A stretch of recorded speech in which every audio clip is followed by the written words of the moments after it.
እነሆ ምንዛሪ እለት በእለት ቀን በቀን እየጨመረ ይገኛል። እናም በዛሬው እለት ምን ያህል ደርሷል? አንድ በአንድ በዚህ ቪዲዮአችን አብረን እንቃኛለን። ሰላም ጤና ይስጥልን ክቡራትና ክቡራን አድማጭ ተመልካቾቻችን እንደምን አላችሁ? እንደምን ቆይታችኋል? ዛሬ ጥቅምት 27 2018 ያለውን የጥቁር ገበያ ሐዋላ ምንዛሪና የባንኮችን የምንዛሪ ዋጋ ተመን እንደዚሁም የግል ምንዛሪ ቢሮዎች በአሁኑ ሰዓት ላይ በስንት እየገዙ ነው፣ በስንት እየሸጡ ነው የሚለው መረጃ በዚህ ቪዲዮአችን አንድ በአንድ አብረን ቃኛለን። እነሆ በዛሬው ዕለት በጥቁር ገበያ ወይም ደግሞ በሐዋላ ምንዛሪ የ14 ሀገራቶችን የምንዛሪ ዋጋ ተመን በተጨማሪ በባንኮች ደረጃ ደግሞ የ6 ባንኮችን የምንዛሪ ዋጋ ተመን ከ6 ባንኮች አሪፍ ምንዛሪ እየመነዘረ የሚገኘው ባንክ የትኛው ባንክ ነው የሚለው መረጃ በዚህ ቪዲዮአችን አንድ በአንድ አብረን ቃኛለን። በተጨማሪም በግል ምንዛሪ ቢሮዎች የ6 ሀገራቶችን የምንዛሪ ዋጋ ተመን በዛሬው ዕለት ጨምሯል ወይስ ቀንሷል የሚለው መረጃ በዚህ ቪዲዮአችን አንድ በአንድ አብረን ቃኛለን። ቤተሰቦች በሰሞኑ እንደተመለከታችሁት ጥቁር ገበያ እንደዚሁም ሐዋላ እየጨመረ ይገኛል። በዚህ ሳምንት አጨማመሩ እጅግ በጣም አስገራሚና እጅግ በጣም አስፈሪ የሆነ ጭማሪ እያሳየ ነው የሚገኘው። እናም አንዳንድ ምሁራን እንደሚናገሩት ከሆነ የጥቁር ገበያ ወይም ደግሞ የሐዋላ ምንዛሪ በዚህ አይነት የሚቀጥል ከሆነ በቅርብ 200 መግባቱ የማይቀር ነው። እንደዚሁም ከዛ በላይ የሚሄድ ቻንስ አለውም እየተባለ ይገኛል። እንደሚታወቀው የኢትዮጵያ ብሔራዊ ባንክ እስካሁን ድረስ በዚህ ጉዳይ ላይ አዲስ መግለጫ አላወጣም። ነገር ግን የኢትዮጵያ ብሔራዊ ባንክ ጠበቅ ያሉ መግለጫዎችን የሚያወጣ ከሆነ እንደዚሁም ከዚህ በኋላ የሚደረገው የዶላር ጨረታ ላይ ለጨረታው ከፍተኛ ዶላር የሚያስቀምጥ ከሆነ እንደባለፈውም ሊቀንስ ይችላል እየተባለ ይገኛል። ነገር ግን ቅናሽ የሚያሳየው ለተወሰነ ቀናት ነው። ከዛ በኋላ ግን ጭማሪው እንደሚቀጥል ይነገራል። ይህም የተባለበት ምክንያት በባለፈው የዶላር ጨረታ ላይ የጥቁር ገበያውን ከ173 ብር ወደ 160 ብር አስገብቶት ነበር፣ የ10ኛው ዙር የዶላር ጨረታ ማለት ነው። እናም በዛ ሰዓት ወደ 13 ብር ባንዴ ዶላር ላይ ቅናሽ አሳይቶ ነበር። እናም ከዚህ በኋላ ደግሞ በሚደረገው የዶላር ጨረታ ላይ ከዛ በላይም ሊቀንስ ይችላል፣ እንደዚሁም ደግሞ ከዛ በታችም የመቀነስ ቻንሱ ከፍተኛ እንደሆነ ይገለጻል። ነገር ግን ዙሩ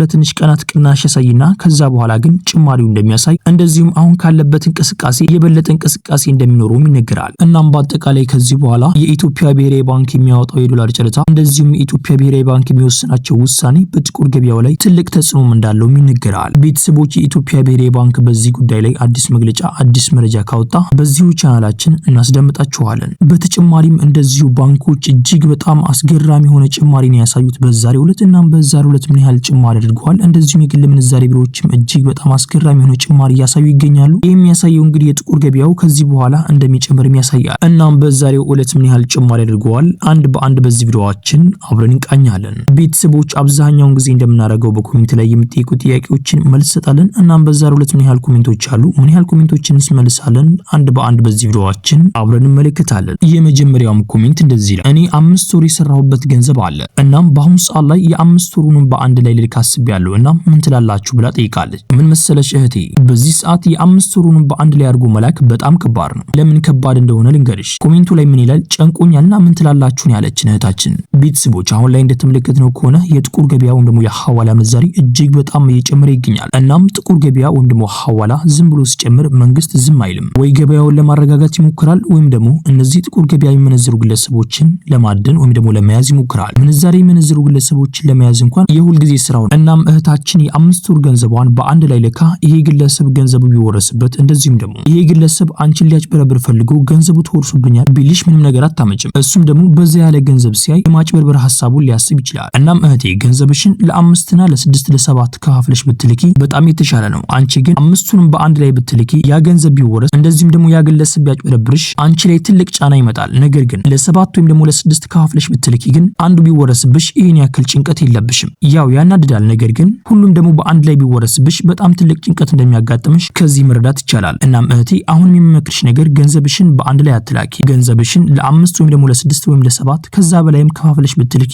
በጣም ጥቅም አለው። እናም እህቴ ይህን መስላል። ቀጣይኛውም ኮሜንት እንደዚህ ይላል። ወደ ኢትዮጵያ ዶላር መላክ ይቻላል እንዴ ብለው ጠይቀዋል። በሚገባ መላክ ይቻላል። በምን አይነት መንገድ ካላችሁ ልንገራችሁ። በካሽ ይዛችሁ ለመግባት ካሰባችሁ እስከ 10000 ዶላር ድረስ ይዛችሁ መግባት ትችላላችሁ። እንደዚህም ደግሞ ከውጭ ሀገር ወደ ኢትዮጵያ ላይ መጣ ግለሰብ 10000 ዶላሩን ሰጣችሁ ወደዚህ ይዞ መግባት ይችላል። ነገር ግን ከዛ በላይ ከሆነ ግን ከባንኮች ፍቃድ ያስፈልጋል። ለዚህም ደግሞ ወደ ባንክ ቤት ከሆነ ደግሞ ዶላሩ እንዲቀመጥላችሁ ከፈለጋችሁ ባንኮች ጋር የዲያስፖራ አካውንት ከፍታችሁ የዲያስፖራ አካውንት ላይ ዶላሩን በማስቀመጥ ገንዘቡ በዶላር ይቀመጥላችኋል ማለት ነው፣ ወደ ብር ሳይቀየር። እንደዚህም ደግሞ ኖርማል አካውንት ወይም ደግሞ ገንዘባችሁ በብር እንዲቀመጥላችሁ ከፈለጋችሁ ደግሞ ዶላሩን በመላክ ወደ ባንኮች ማለት ነው። እነዛ ባንኮች ደግሞ አንድ የአሜሪካን ዶላር የሚገዙበትን ዋጋ አስቀምጠዋል። ከዛ በኋላ በዛ ምንዛሪ አባስተው ወደ ራሳችሁ አካውንት እንዲገባ ከፈለጋችሁ ወደ ራሳችሁ አካውንት አካውንት እንደዚሁም ደግሞ ሌላ ሰውም ከሆነ ወደ ሌላ ሰው አካውንት ማስገባት ትችላላችሁ ማለት ነው። እንደዚሁም በካሽ ይዛችሁ የመጣችሁትን ዶላር ደግሞ ወደ ግል ምንዛሬ ቢሮዎች ሄዳችሁ በጣም በአሪፍ ዋጋ ይመነዝሯቸዋል። ቤተሰቦች የዛሬው ኮሜንት ይመስላል። እናም ቤተሰቦች ያልተመለሱ እጅግ በጣም ብዙ ኮሜንቶች አሉ። በነገው ቪዲዮ እንመለስባቸዋለን ብለን ነው። እናም ቤተሰቦች ይሄ ቪዲዮ ሌላ ኢትዮጵያ ጎኖቻችን ይጠቅማል ብላችሁ ካሰባችሁ ይሄን ቪዲዮ ሼር አድርጉላቸው። እንደዚህም ደግሞ ቪዲዮ ላይክ ማድረግ ሌላ ኢትዮጵያ ጎኖቻችን ጋር ተደራሽ ነው ማድረግ ትችላላችሁ። ቻናላችንን ደግሞ ሰብስክራይብ በማድረግ ቀጣይ የምለቃቸው ቪዲዮዎች በፍጥነት እንደርሳችሁ ማድረግ ትችላላችሁ። ያላችሁ ደግሞ አስተያየት በኮሜንት ላይ ጻፉልኝ። ጥያቄም ካላችሁ በኮሜንት ላይ አሳውቁኝ። የምናውቀው ከሆነ እንመለስላችኋለን። ቤተሰቦች ቪዲዮ ላይክ እያደረጋችሁ እስከ ቪዲዮ መጨረሻ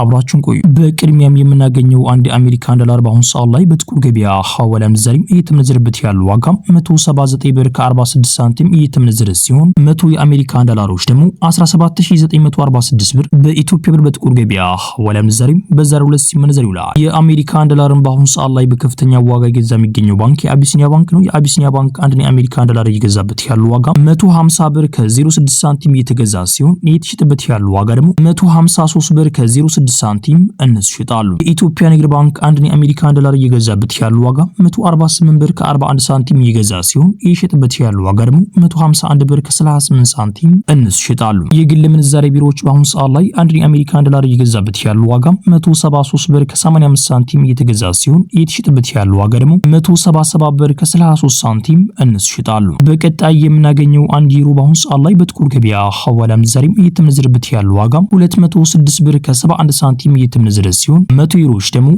20671 ብር በኢትዮጵያ ብር በጥቁር ገበያ ሐዋላ ምንዛሬም በዛሬው ዕለት ሲመነዘር ይውላል። ዩሮን በአሁኑ ሰዓት ላይ በከፍተኛ ዋጋ እየገዛ የሚገኘው ባንክ የአቢሲኒያ ባንክ ነው። የአቢሲኒያ ባንክ አንድ ዩሮ እየገዛበት ያለው ዋጋ 173 ብር ከ66 ሳንቲም እየገዛ ሲሆን እየሸጠበት ያለው ዋጋ ደግሞ 177 ብር ከ13 ሳንቲም እነሱ ይሸጣሉ። የኢትዮጵያ ንግድ ባንክ አንድ ዩሮ እየገዛበት ያለው ዋጋ 171 ብር ከ18 ሳንቲም እየተገዛ ሲሆን እየተሸጠበት ያለው ዋጋ ደግሞ 174 ብር ከ60 ሳንቲም እነሱ ይሸጣሉ። የግል ምንዛሬ ቢሮዎች በአሁኑ ሰዓት ላይ አንድ ዩሮ እየገዙበት ያለው ዋጋ 193 ብር ከ90 ሳንቲም እየተገዛ ሲሆን እየተሸጠበት ያለው ዋጋ ደግሞ 197 ብር ከ78 ሳንቲም እነሱ ይሸጣሉ። በቀጣይ የምናገኘው አንድ የስዊስ ፍራንክ በአሁኑ ሰዓት ላይ በጥቁር ገበያ ሐዋላ ምንዛሬም እየተመነዘረበት ያለው ዋጋ 222 ብር ከ12 ሳንቲም እየተመነዘረ ሲሆን 100 የስዊስ ፍራንኮች ደግሞ 22212 ብር በኢትዮጵያ ብር በጥቁር ገበያ ሐዋላ ምንዛሬም በዛሬው ዕለት ሲመነዘር ይውላል። የስዊስ ፍራንክን በአሁኑ ሰዓት ላይ በከፍተኛ ዋጋ እየገዛ የሚገኘው ባንክ የኦሮሚያ ባንክ ነው። የኦሮሚያ ባንክ አንድ የስዊስ ፍራንክ እየገዛበት ያለው ዋጋ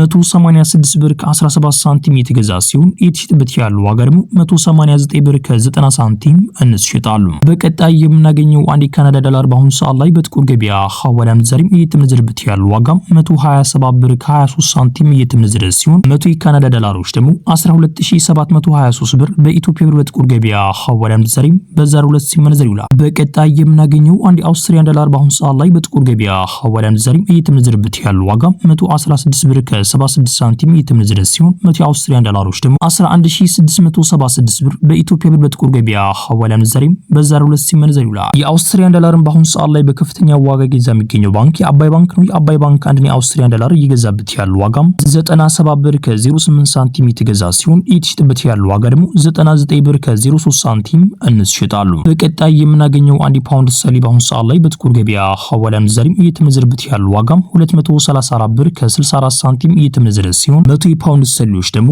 23464 ብር በኢትዮጵያ ብር በጥቁር ገበያ ሐዋላ ምንዛሬም በዛሬው ዕለት ሲመነዘር ይውላል። የፓውንድ ስተርሊንግ በአሁኑ ሰዓት ላይ በከፍተኛ ዋጋ እየገዛ የሚገኘው ባንክ የአቢሲኒያ ባንክ ነው። የአቢሲኒያ ባንክ አንድ የፓውንድ ስተርሊንግ በአሁኑ ሰዓት ላይ እየገዛበት ያለው ዋጋ 198 ብር ከ88 ሳንቲም እየተገዛ ሲሆን እየተሸጠበት ያለው ዋጋ ደግሞ 202 ብር ከ86 ሳንቲም እነሱ ይሸጣሉ። በቀጣይ የምናገኘው አንድ የስዊድን ክሮን በአሁኑ ሰዓት ላይ በጥቁር ገበያ ሐዋላ ምንዛሬም እየተመነዘረበት ያለው ዋጋ 18 ብር ከ79 ሳንቲም እየተመነዘረ ሲሆን 100 የስዊድን ክሮኖች ደግሞ 1879 ብር በኢትዮጵያ ብር በጥቁር ገበያ ሐዋላ ምንዛሬም በዛሬው ዕለት ሲመነዘር ይውላል። በቀጣይ የምናገኘው አንድ ኪዩቲ ዲናር በአሁኑ ሰዓት ላይ በጥቁር ገበያ ሐዋላ ምንዛሬም እየተመነዘረበት ያለው ዋጋ 584 ብር ከ21 ሳንቲም እየተመነዘረ ሲሆን 100 የኪዩቲ ዲናሮች ደግሞ 58421 ብር በኢትዮጵያ ብር በጥቁር ገበያ ሐዋላ ምንዛሬም በዛሬው ዕለት ሲመነዘር ይውላል። የኪዩቲ ዲናርን በአሁኑ ሰዓት ላይ በከፍተኛ ዋጋ እየገዛ የሚገኘው ባንክ የኦሮሚያ ባንክ ነው። የኦሮሚያ ባንክ አንድ የኪዩቲ ዲናር በአሁኑ ሰዓት ላይ እየገዛበት ያለው ዋጋ 488 ብር ከ83 ሳንቲም የተገዛ ሲሆን እየተሸጠበት ያለው ዋጋ ደግሞ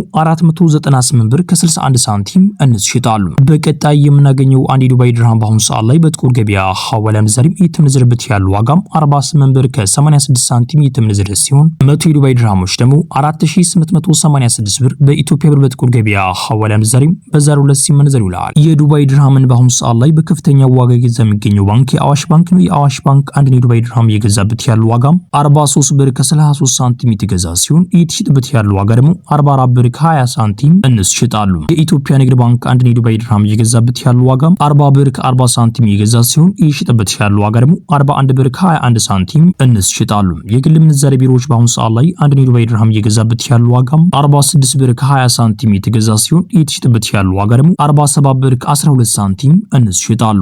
በቀጣይ የምናገኘው አንድ የሳዑዲ ሪያል በአሁኑ ሰዓት ላይ በጥቁር ገበያ ሐዋላ ምንዛሬም እየተመነዘረበት ያለው ዋጋም 47 ብር ከ84 ሳንቲም እየተመነዘረ ሲሆን 100 የሳዑዲ ሪያሎች ደግሞ 4784 ብር በኢትዮጵያ ብር በጥቁር ገበያ ሐዋላ ምንዛሬም በዛሬው ዕለት ሲመነዘር ይውላል። የሳዑዲ ሪያልን በአሁኑ ሰዓት ላይ በከፍተኛ ዋጋ እየገዛ የሚገኘው ባንክ የአዋሽ ባንክ ነው። የአዋሽ ባንክ አንድ የሳዑዲ ሪያል እየገዛበት ያለው ዋጋም 42 ብር ከ40 ሳንቲም የተገዛ ሲሆን እየተሸጠበት ያለው ዋጋ ደግሞ 43 ብር ከ25 ሳንቲም እንስ ይሸጣሉ። የኢትዮጵያ ንግድ ባንክ አንድ የሳዑዲ ሪያል እየገዛበት ያለው ዋጋም 39 ብር ከ57 ሳንቲም የተገዛ ሲሆን እየተሸጠበት ያለው ዋጋ ደግሞ 40 ብር ከ36 ሳንቲም እንስ ይሸጣሉ። የግል ምንዛሬ ቢሮዎች በአሁኑ ሰዓት ላይ አንድ የሳዑዲ ሪያል እየገዙበት ያለው ዋጋም 45 ብር ከ65 ሳንቲም የተገዛ ሲሆን እየተሸጠበት ያለው ዋጋ ደግሞ 46 ብር ከ56 ሳንቲም እንስ ይሸጣሉ። በቀጣይ የምናገኘው አንድ ኦማን ሪያል በአሁኑ ሰዓት ላይ በጥቁር ገበያ ሐዋላ ምንዛሬም እየተመነዘረበት ያለው ዋጋ 467 ብር ከ20 ሳንቲም እየተመነዘረ ሲሆን 100 የኦማን ሪያሎች ደግሞ 46720 ብር በኢትዮጵያ ብር በጥቁር ገበያ ሐዋላ ምንዛሬም በዛሬው ዕለት ሲመነዘር ይውላል። በቀጣይ የምናገኘው አንድ ጆርዳን ዲናር በአሁኑ ሰዓት ላይ በጥቁር ገበያ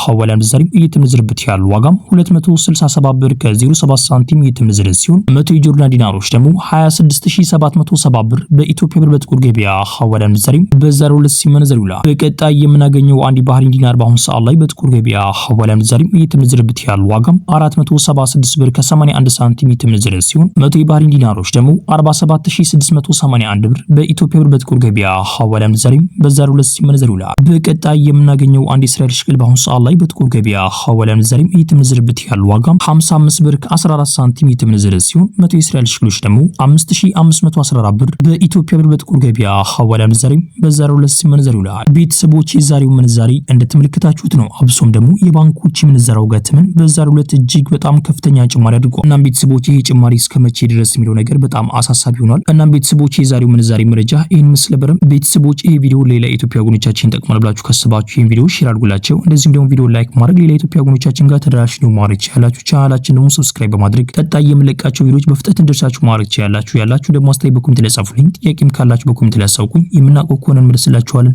ቤተሰቦች ኢንሻአላህ በቀጣይ ቪዲዮ እስከምንገናኝ ቸር ቆዩልኝ።